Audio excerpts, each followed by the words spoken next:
Bagi kebanyakan ulama, bahkan masyarakat biasa di Maroko, nama Maulai Abdussalam bin Masyisi sudah tidak asing lagi.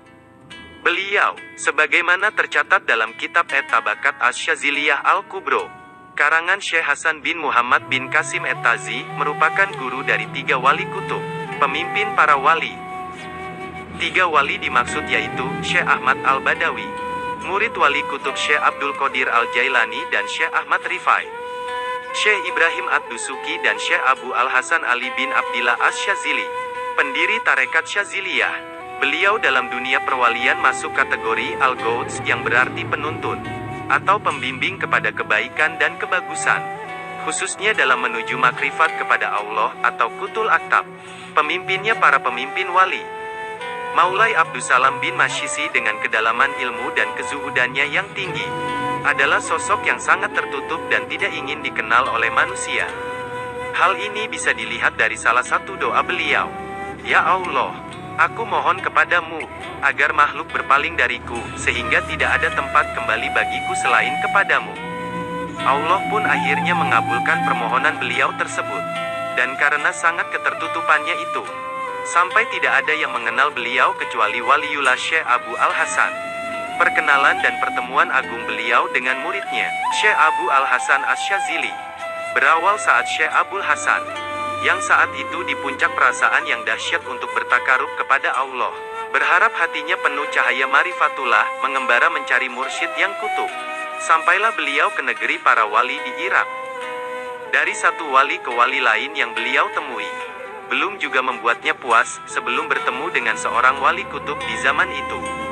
Padahal, dari Maroko, Syekh Abul Hasan menembus ribuan kilometer menuju Irak, mengarungi padang Sahara yang luar biasa luasnya, demi mencapai cita-citanya yang luhur.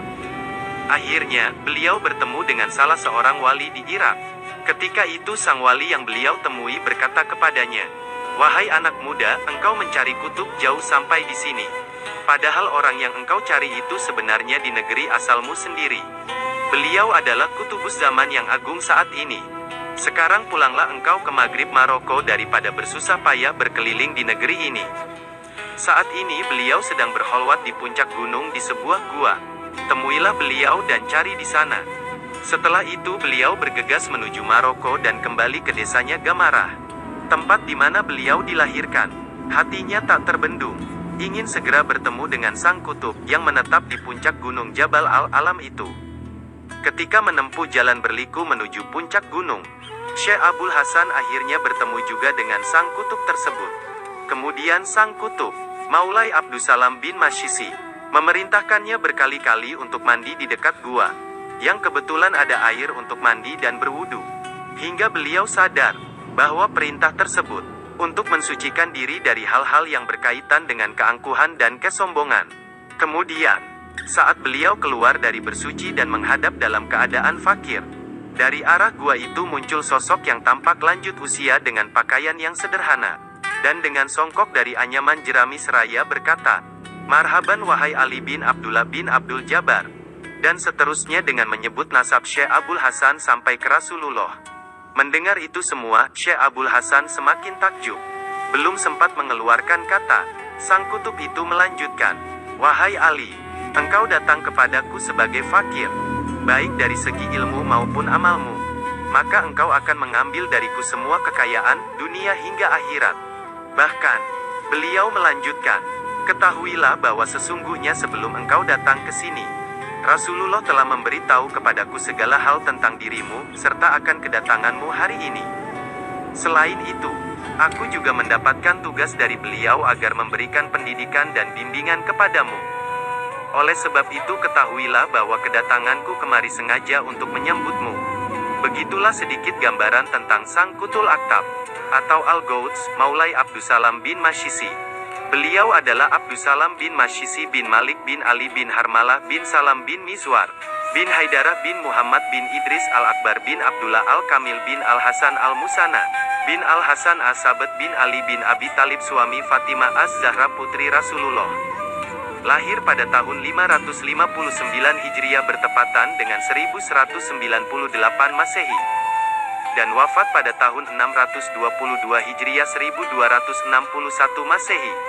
Semasa hidupnya, beliau memiliki kesungguhan dan kemauan yang keras dalam menuntut ilmu serta menjaga aurat, bacaan-bacaan zikir dan doa, hingga sampai kepada jalan menuju makrifah kepada Allah.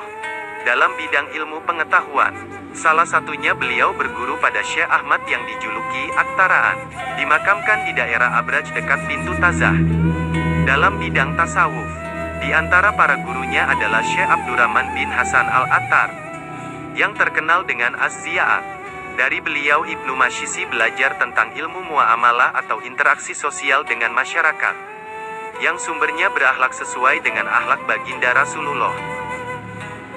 Meski tidak banyak meninggalkan karangan, namun salah satu warisan yang sangat penting dan berharga dari beliau adalah teks Sholawat Masyisiyah, yaitu sebuah sholawat yang jika kata-katanya berbaur atau diucapkan oleh ruh, maka akan membuat pemilik ruh tersebut terasa melayang di udara dari keluhuran dan keindahan alam malakut. Sholawat yang memiliki banyak rahasia dan keutamaan, serta mampu memberikan pancaran cahaya ilahi bagi para pengamalnya.